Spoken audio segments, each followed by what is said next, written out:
We're going to discuss a question today, or I have a question for you, you might say. Are you a spiritual being? Which is a question that I ask myself a lot of times. And we're going to delve into that. And the first scripture we're going to look at is in 1 Corinthians 3, chapter 3, 3 to 4. 3 and 4. When you're there, say amen.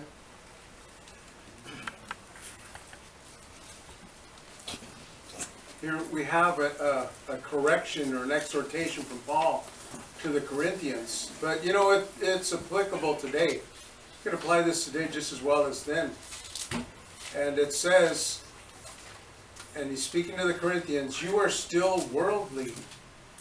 For since there is jealousy and quarreling among you, are you not worldly?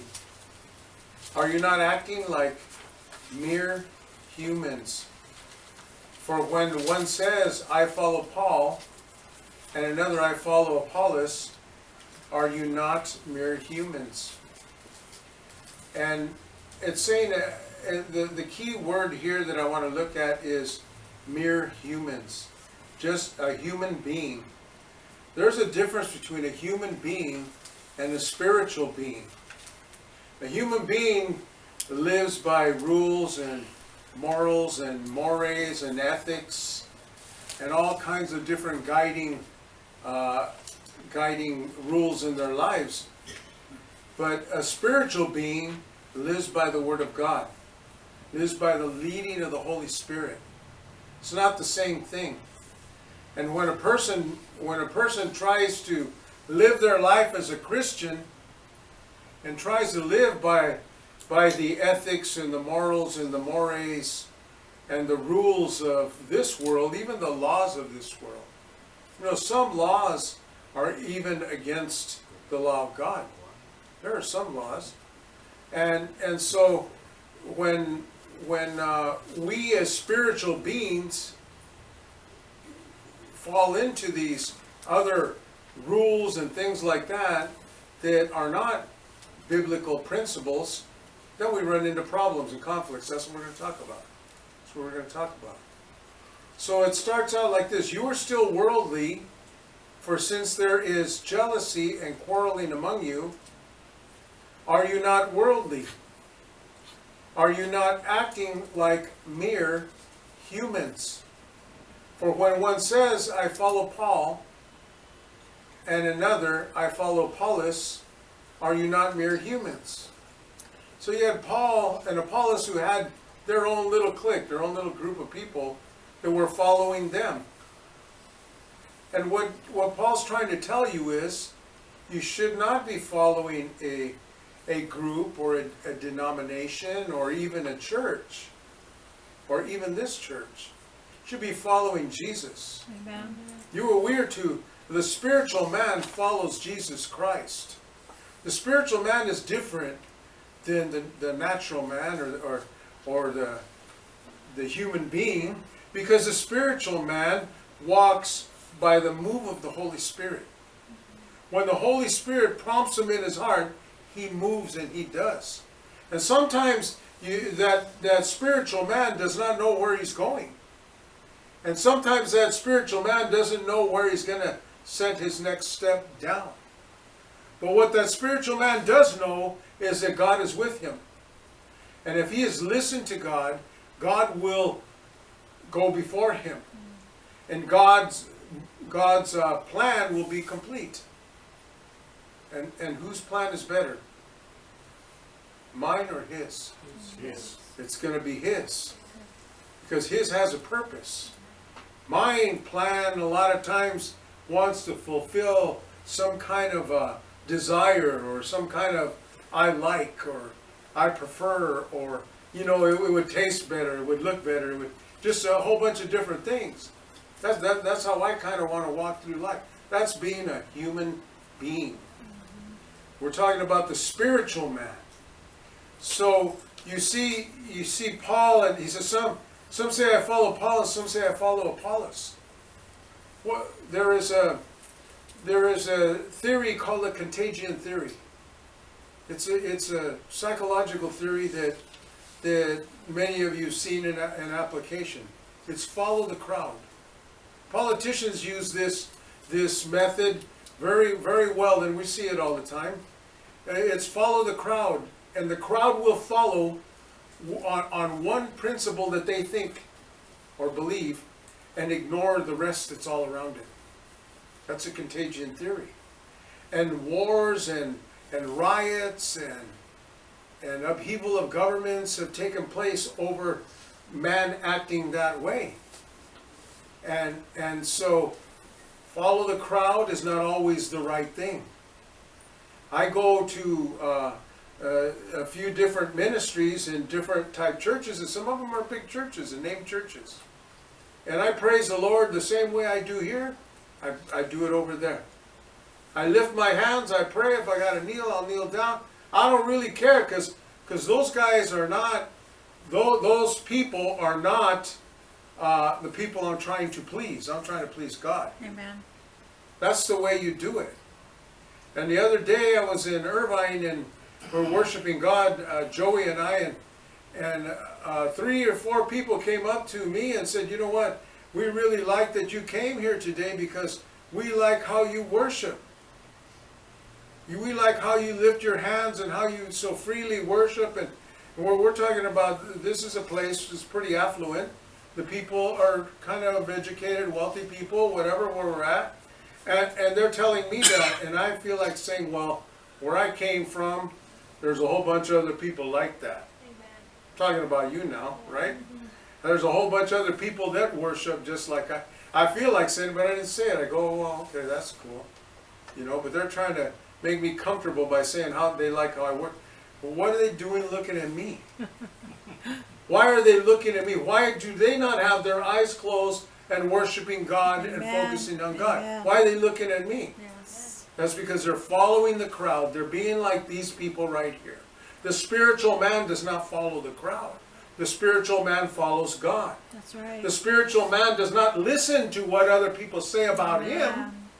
He lives to please God. That's right. He lives to please God and to obey God. That's the spiritual man. And the Bible even says that no man can judge him. That's right. You ever read that? 1 Corinthians chapter 2, right at the end of the chapter. Because he is spiritually driven. The Spirit of the Lord is driving him. Now I went here, I went there. Some places I went weren't good. Some bad things happened. Shouldn't have been there, whatever. But I don't know. We'll figure it out when I get to heaven. What happened? But all I know is along the way, people got saved. All I know is along the way, people got their heart touched. All I know along the way is people learned about Jesus. That's all I know. And some people in here in this room are bummed out about where they've been, what they've done, and where they came from, or whatever all of this, and how their life went this way or that way. When the whole time you need to stop being a human being and start being a spiritual man. Amen. And start listening to the Word of God, and start listening to the Spirit of God, and seek God with all your heart. Seek God with all your heart. What's wrong with that? Seek God with all your heart. Seek God's love with all your heart. You got a problem with that? And seek God with all your heart and grasp His love and grab a hold of it and don't let go and never mind what anybody else says. What's wrong with that? There's nothing wrong with it. That's what you want. That's what I want. But we got all this other stuff. Things people said. Acting like a mere man. That's what Paul said. You're acting just like a man. But you're not a man. You're not a human being. You are a spiritual man. That's what he's saying. I don't know if anybody's getting this, but I hope it's not bouncing off like a lead balloon.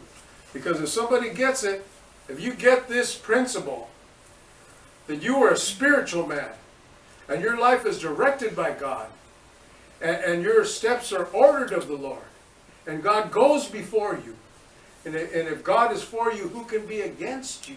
Yeah. You get these principles, biblical principles.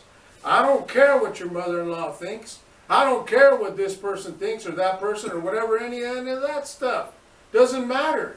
You're a spiritual man seeking to please God. And if they don't fall in line, well then they're off. And God will deal with them over it. How's that for a focus? 1 Corinthians 2:14.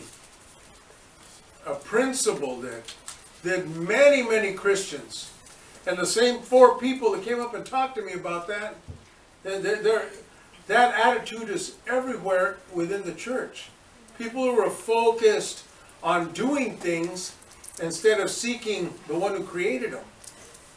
There's a whole chapter, Romans chapter 1, about all that. And it's not about doing things, it's about seeking the one who made the things. 1 Corinthians 2:14 says, but the natural man, what kind of man? Natural. Help me out. The natural man receives not the things of the Spirit of God. The natural man receives not the things of the Spirit of God, for they are foolishness unto him, neither can he know them, because they are spiritually discerned. Now, I know the scripture like I know my name, because I've studied it for a lot of years. So I have a tendency to just blast right through it. So I read it like 4 times in English and 4 times in Spanish in the morning. So I'm going to give you the same benefit. It says, but the natural man, the human being, the natural man receives not the things of the Spirit of God. Capital S. When it's a capital S, that's God's Spirit. That's not your spirit. That's God. But the natural man receives not the things of the Spirit of God, for their foolishness unto him, neither can he know them, because they are spiritually discerned. Now let's break down those 2 ideas, the natural man and the spiritually discerned. Natural man. Now that would be the man who trusts and believes in things based on his 5 senses. What he sees, what he hears, what he touches, what he smells, what he feels. Have you ever smelled something and thought that it was one thing and it was something else? When we came in this morning, it smelled like kimchi in here. Not in here, but out there. So that was a better example. I wish we could have saved the smell for you when you came in. But it smelled like kimchi. It didn't smell like chorizo, it smelled like kimchi, so I didn't get fooled on that one. But have you ever seen something and you thought that it was one thing and it was another? I'm sure you have.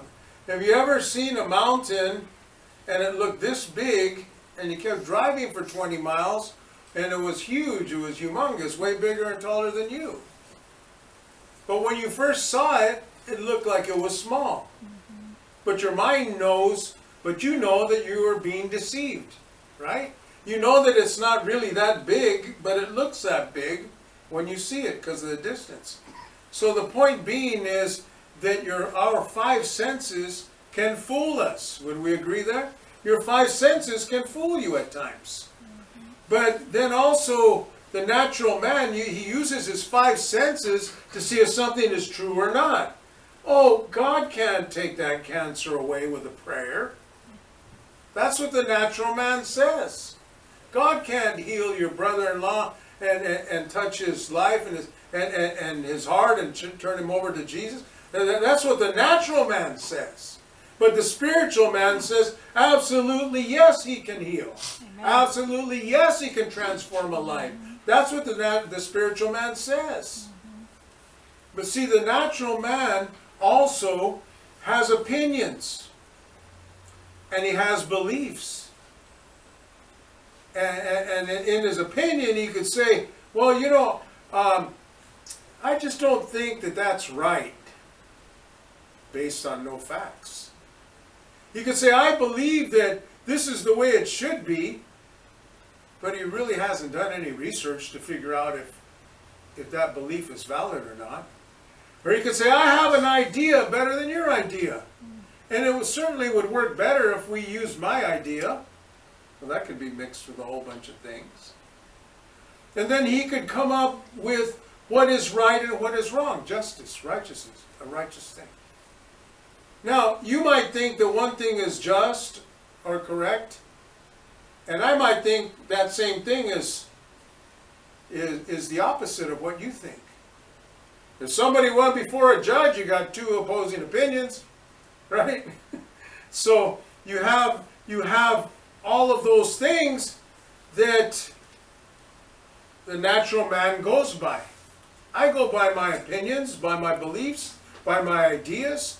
I want to use my five senses. I want to use, what I think is right and what is wrong. That's how I come to the understanding of what I agree with and what I believe and what is truth.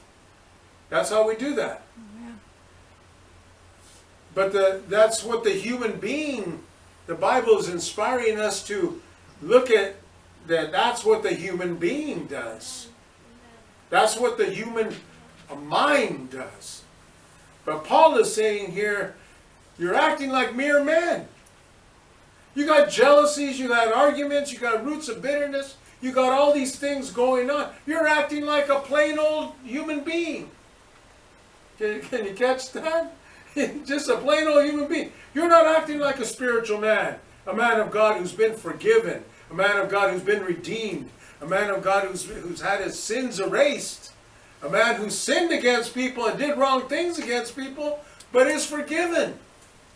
The spiritual man who sees past the person's sin is kind of like a guy who's been delivered from alcohol or drugs. That guy can spot one a mile away that's living in it. You can spot one a mile away. You know it. Guy who's been delivered from pornography. A guy who's been delivered from pornography can spot a guy that's in it. Can spot him. Watching his eye movement, body movement, how he's acting, what he's doing. He can spot him.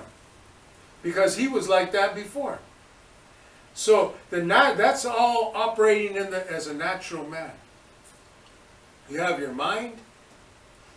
You have your a desire to do the right things, and you have your appetite. When your appetite conflicts with your desire to do right things, and your mind shuts it all off, and you go do the things you desire, the things you want to do, now you've given up to the flesh. You're being a human being, or being a human being. And Paul is saying, why are you acting like that? You've been delivered. You've been healed. You were valued in the kingdom of God. You're a co-heir with Christ. Why is that happening? So it's the spiritual man is where we want to get to, right? So in Romans 8:16, it says in Romans 8:16 that the Spirit itself beareth witness with our spirit that we are the children of God. You guys are flipping pages, so I'll wait for you for a second. This is another scripture that I've spent a lot of time in. When you see a capital S, like I said before, that's for that's God's Spirit. The lower case is your spirit.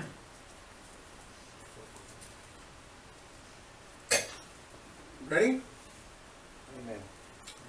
Verse 16 says, the Spirit itself beareth witness with our spirit. So that was capital S. The Spirit itself, the Spirit of God, bears witness with our spirit that we are the children of God. A lot of times people ask the question, well, how do I know if God is working in my life? Or how do I know if I'm saved?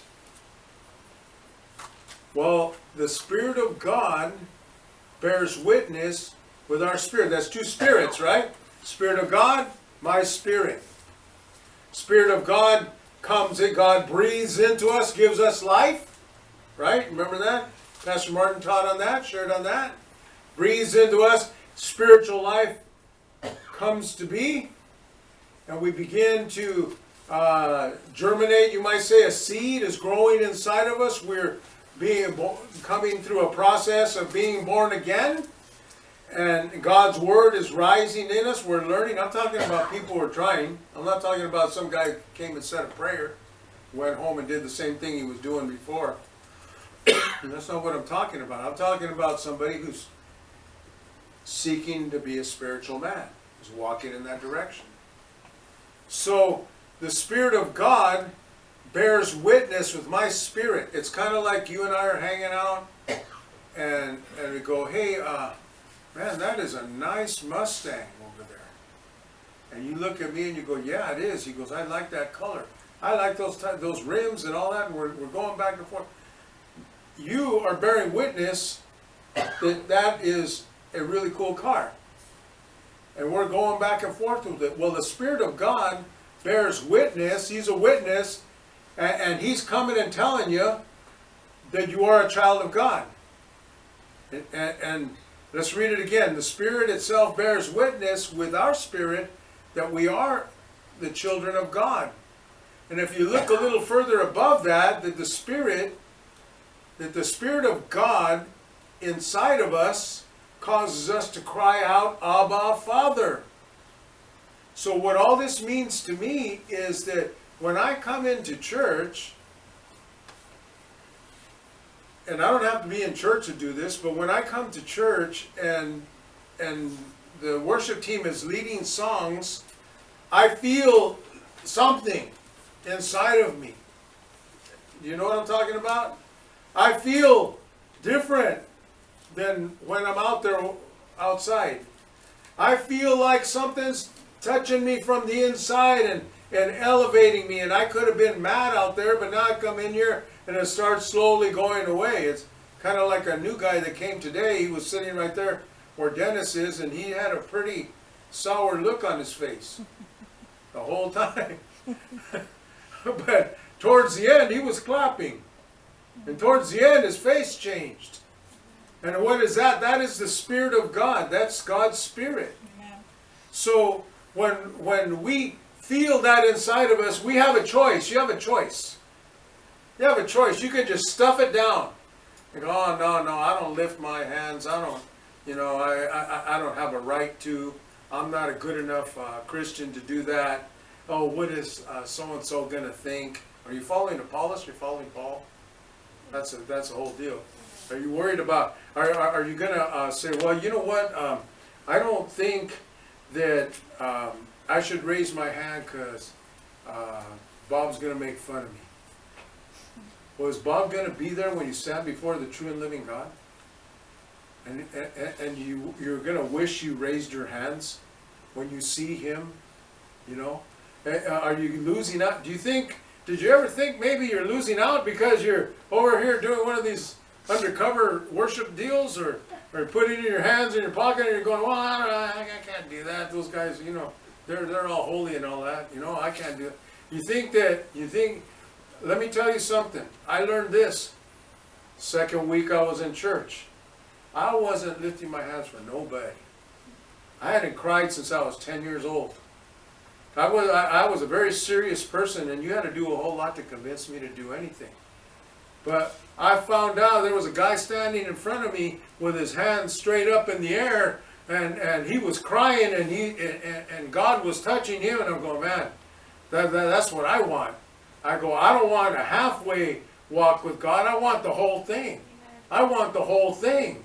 And so I started going like this, man, and the devil's going, hey, you can't. People know you around here. They knew me from doing bad things. That's where they knew me from. They didn't know me from church. The people know you around here, I'm thinking, and pretty soon I put my hands about right here, and I go, whoa, man, what is that? Whoa, gee. And then I go, whoa, man. Pretty soon I go like this, And finally I get my hands up in the air and I go, man, I can't even, God is real. God is real. I don't know how to explain it to you. The Bible tells you to do it. But there's a whole big difference from this to this to this. And whoa, man, you know what? I don't even care. Amen. I don't care what Bob thinks. I don't care what that guy thinks. I don't care about anybody. Oh, it's me and you right now. It's me and you. I'm not looking at Ron to see how good he... Man, I like how that guy worships. I wish I was like him. It's me and God. Yes. It's me and God. And that's where we're all sitting. You're going to be a human being.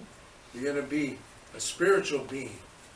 You're going to be worrying about what people think, what people care. You know, they ain't paying your bills. You know, you're not living off of their love. We seek to please Jesus. And you can do what I'm saying or not do what I'm saying, and it's okay, we're cool. But I'm just telling you, you're losing out. You're losing out on something.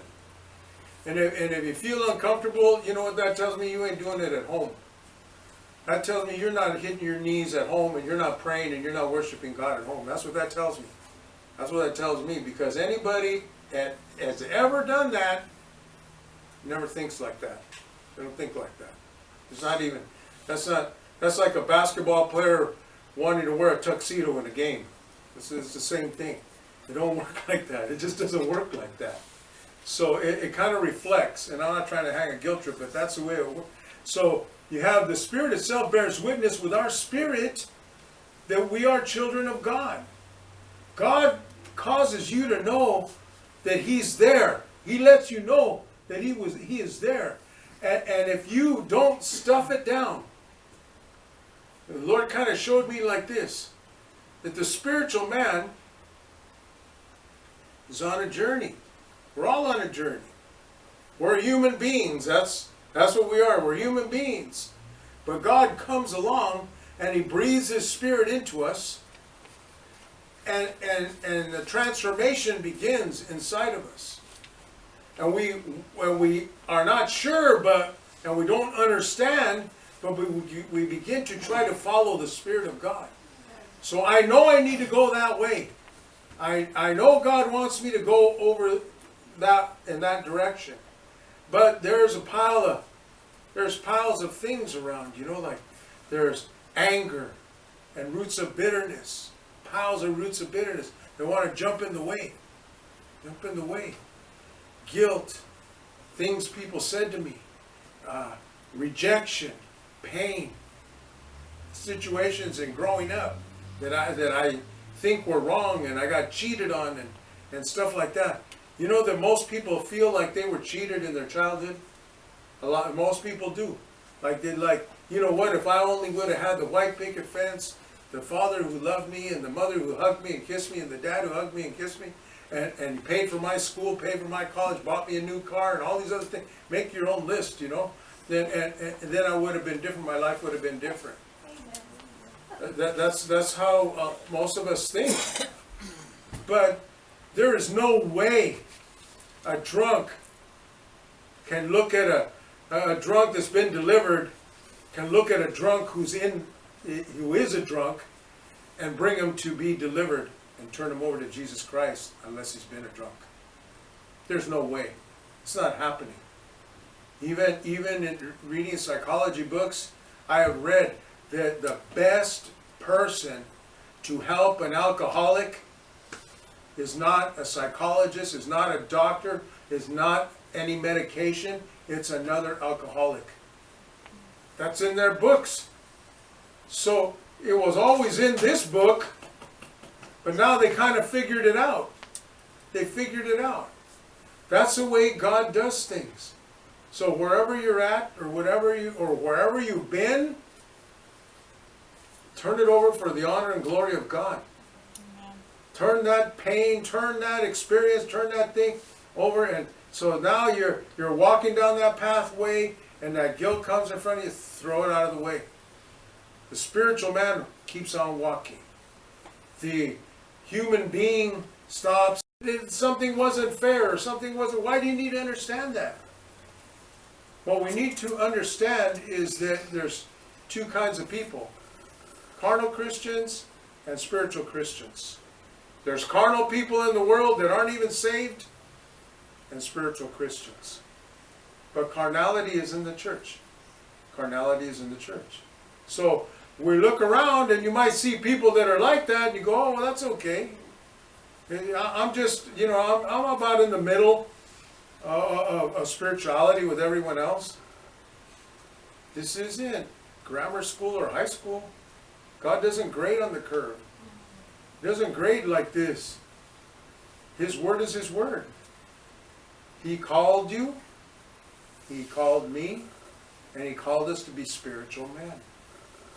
Spiritual men who are called out of darkness and translated into His kingdom, and empowered and strengthened and redeemed and healed and delivered. And His point of view is not the point of view of the world of you. He doesn't have the same point of view. The world says this about you, and He says you are my epistle, my letter, to be read by everyone.